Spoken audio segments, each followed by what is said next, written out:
them out there. That's what President Obama has called for. Oil is still expensive. It's just not common to see this severe an incident on an oil rig these days. No, it's not. A fire like this is pretty unusual. I mean, I think that we have fires every couple of years. Certainly fatalities. One of the accidents really that you see offshore, things like divers in the water, drowning or helicopter crashes. This kind of stuff is very rare. They're typically speaking, if fire breaks out on a rig, and by the way, this graphic is from the Houston Chronicle. They've got great coverage on this to explain how that rig is above water. This particular rig can sit in 8,000 feet of water, and then it can dig another 32,000 feet below that for oil. And increasingly, as oil becomes more rare, you have to go further out to look for it. That's the sort of work that you have to be involved in. Michael Berry, let's go back to the workers first.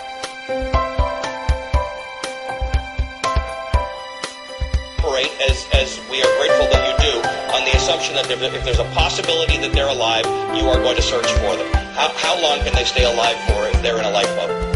In a lifeboat, it all depends on if they have equipment and basically the weather and that type of thing.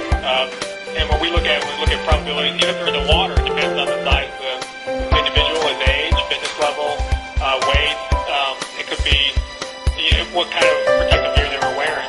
And one of the things that, and I think we're continue searching for these folks, and I think one of the things that we haven't addressed is some of the heroic actions of those boat crews. And the other night, 115 people were brought home yesterday based on the efforts of those other boats around.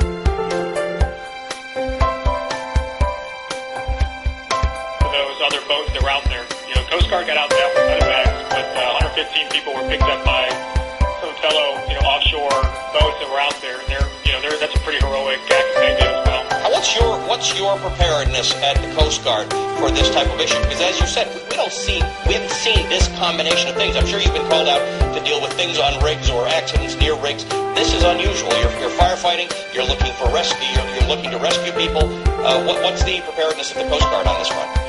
Kind of goes right into what we, multi-mission, agency, maritime. A race against time continues in the Gulf of Mexico as crews try to protect the coastline from hundreds of thousands of gallons of oil. Right now, an underwater oil well is gushing some 42,000 gallons a day from the site of that wrecked drilling platform. Evidence from the air quite apparent, red streaks throughout the Gulf, but so far, no oil on land. We have no shoreline impact at this time, and we continue to work with the Gulf Coast states to ensure the pre-positioning of oil skimmers and boom, so we're prepared to immediately attack any spill if it migrates to shore. Crews are trying to use a remote submarine to shut off the underwater well.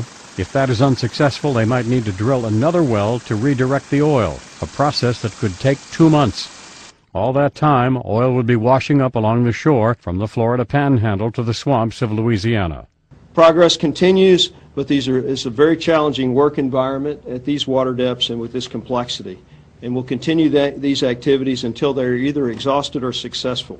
The oil could reach the shoreline in as few as 3 days. Currently, the spill is more than 1,800 square miles, larger than the state of Rhode Island. The oil began spewing out of the seafloor after the Deepwater Horizon exploded April 20th and sank 2 days later. 11 of the 126 workers aboard at the time are missing and presumed dead. The rest of the crew escaped. The cause of the explosion remains under investigation. BP continues to siphon some of the oil up to a containment ship. Skimmer ships are collecting some oil as well. And still more oil is being burned at sea, 60 miles off the Louisiana coast. Mark Strassman got an exclusive look at the operation, which generates a lot of heat and a lot of smoke. He's back on land in Grand Isle tonight. Mark, I guess the feeling is smoke on the water is better than oil on the shore. Smoke on the water is good news, Katie, because people here in the oil's bullseye need a lot more protection than just the boom behind me. So out in the Gulf, smoke is a signal that less oil is coming ashore. Fire on the water. It's oil burning in towering columns of smoke and flame. We went 60 miles into the Gulf for an exclusive look at one of BP's frontline defenses against floating oil reaching shore. As far as the front line goes, you can't get more front than this. This is, by far, the biggest control burn in history. Sometimes multiple fires burn at once. We got within 150 feet of this one, a roaring tornado of flames swirled inside. Up close, there's a sound this burning oil makes. A crackling, bubbling noise like a fryer later, along with a whooshing noise from the flame tornadoes inside the bigger fire. I can feel the heat. Flame temperatures can reach 2,000 degrees. That's enough to melt steel. And with so much oil in these waters, some of these fires burn for more than 6 hours. Here's how this operation works. From this plane, spotters like Al Allen look for long streamers of heavy crude and direct shrimp boats with fire-resistant boom down below into position. We talk to the pilot, and we talk to the captains on the boat, and we vector them into the oil. The shrimpers and their boom corral the oil, what they call the pudding, and then wait for the igniter boat.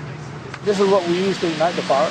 Anthony Verdon lights the flare that melts this jug, filled with kerosene and accelerant gel.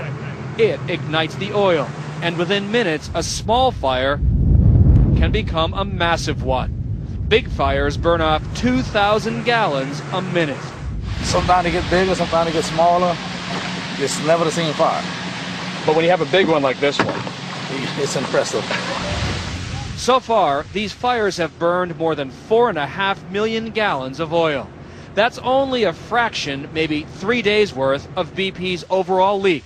But every gallon burned is one less gallon making landfall on someone's coastline. Coordinators of those controlled burns say that breathing that smoke is a lot less harmful than, say, smoking cigarettes. But it is a nuisance, so all those burns happen at least 3 miles offshore in the Gulf, like having a giant fire in an even bigger bathtub. Katie?